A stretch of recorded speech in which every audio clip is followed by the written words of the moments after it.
Money does in fact grow on trees. That's how one can feel once they're able to properly manage their finances. Financial management is something that is often overlooked and ignored in our society. It's often stressful, boring, and just plain time consuming.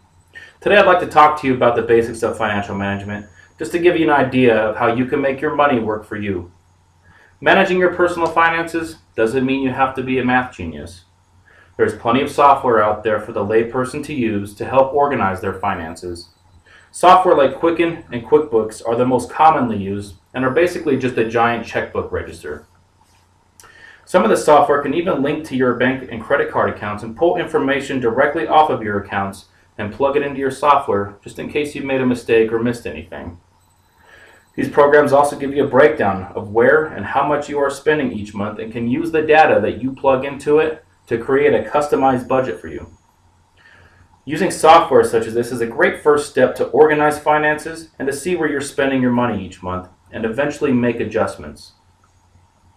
Setting money aside for emergencies. This is something most people don't do.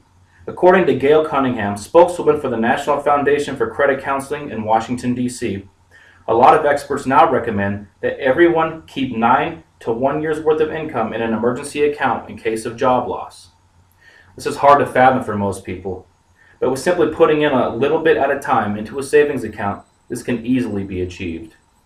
Most experts recommend that you stow away at least 10% of your paycheck into a federally insured savings account. Don't underestimate. It is better to save more than you need than to not save enough. Focus on reducing your debt. Debt can be the downfall of not only business and government, but families. Reducing your debt to a manageable level, or better yet, zero, is something that we all need to focus on. One of the most effective ways to focus on debt and to reduce it is to do by what's called snowballing. To do this, once you pay off a debtor, you take what you were paying on that debt and apply it to your next debt. For example, let's say you're paying $200 a month on a credit card and $400 a month on a loan. Once you pay off the credit card, you take that $200 a month that you were spending and apply it to the loan payment. So instead of paying $400 a month on the loan payment, you are now paying $600 a month on the loan payment. And once you pay off your loan, you take that $600 and apply it to the next debt, etc., until your debt is paid off. While snowballing your debt, make sure that you are paying off your higher interest loans first. Paying off the higher interest loans faster will save you money in the long term on interest rates. Finally, plan for the long term.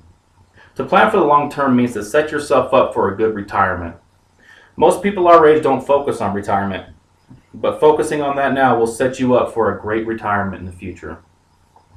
Setting up a 401k or an IRA are two of the most common and best ways to start saving for the future. IRAs are higher interest bearing accounts, stands for individual retirement account. The government does limit what you can put in per year in an IRA. According to the IRS, you can put up to $5,000 a year into an IRA if you are younger than 50 years of age. If you are older than 50 years of age, you can put up to $6,000 a year into it.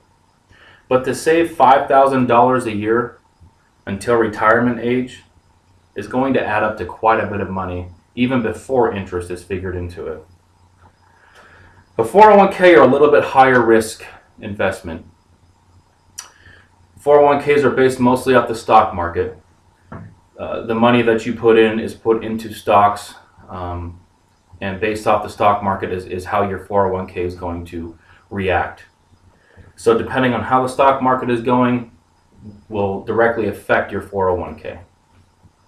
Money is one of the biggest stressors in our lives today. We are blasted with it in the news and even when we have to go pay our monthly bills each month. Reducing your debt and saving your money are basics to becoming financially stable. Once you've achieved all of your financial goals, it is a huge burden off your shoulders and reduces the amount of stress you have to deal with daily. Financial management does not mean you have to be a slave to your money, nor does it mean you have to be stingy. Financial management means independence, prosperity, and stress reduction. Thank you.